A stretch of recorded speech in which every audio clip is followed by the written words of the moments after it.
The Lord be with you. And with your spirit. A reading from the Holy Gospel according to Matthew. Glory to you, O Lord. Jesus came to his native place and taught the people in their synagogue. They were astonished and said, "Where did this man get such wisdom and mighty deeds? Is he not the carpenter's son? Is not his mother's name Mary, and his brothers James, Joseph, Simon, and Judas? Are not his sisters all with us? Where did this man get all this?" And they took offense at him.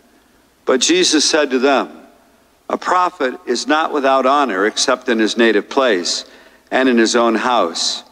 And he did not work many deeds there because of their lack of faith. My sisters and brothers, the gospel of the Lord. Praise to you, Lord Jesus Christ.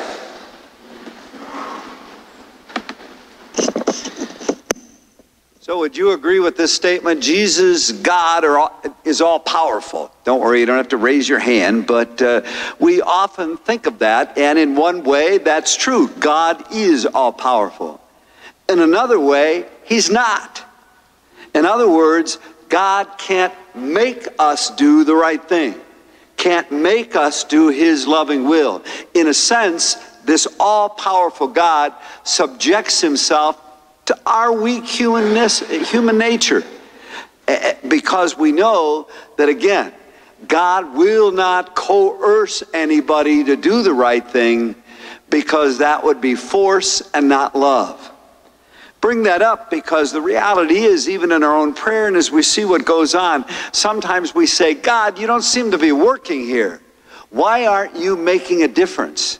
And possibly the number one reason is we and others are not open to the difference he wants to make, especially when maybe it's going to cause us some consternation, or it's going to be difficult or demanding. We see that in Jeremiah. You know, he's trying to speak to the people and call them back to the Lord, and they dismiss him. In other words, many times Jeremiah is put out and not allowed to be with the people, and they ostracize him. They throw him in a dungeon one time. They do so many things because he bothers them. He bothers them because he's trying to speak to them the way God calls them to live, but they don't want to hear it and have nothing to do with it. And of course, they turn in another direction. And ultimately, they experience destruction. And they say then, "God, where were you?" God says, "I was there all the time trying to lead you in the right direction, but you refuse to listen. You refuse to obey." In the gospel, we get it because there's Jesus in his own hometown, and he's preaching to the people, and they dismiss him. And this is the telling statement in this gospel. And Jesus did not work mighty deeds there because of their lack of faith. Wow. Even Jesus, who did so much for so many, and we pray that he'll touch our lives and make a difference.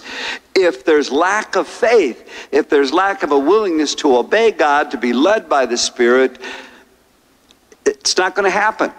We, as the weak human beings we are, have the awesome freedom to resist God. And when we resist God, we're resisting what's best for us. Finally, we know in all this resisting God and all this neglecting and disobeying, God sent his son Jesus, saying, "Oh, they'll follow Jesus to the point of the cross." Well, now he's gone to the cross. They'll see how much I love them, and they'll finally see that everything I'm saying to them is out of love, and they'll obey. Well, we know, ironically, tragically, that didn't happen either. We still even can ignore the man on the cross. We can ignore the God who may say those things to us to challenge us, and we're not ready to hear it and to follow. So we take a moment now in our own lives and when we share with others. Maybe often God doesn't seem to work because we're not letting him.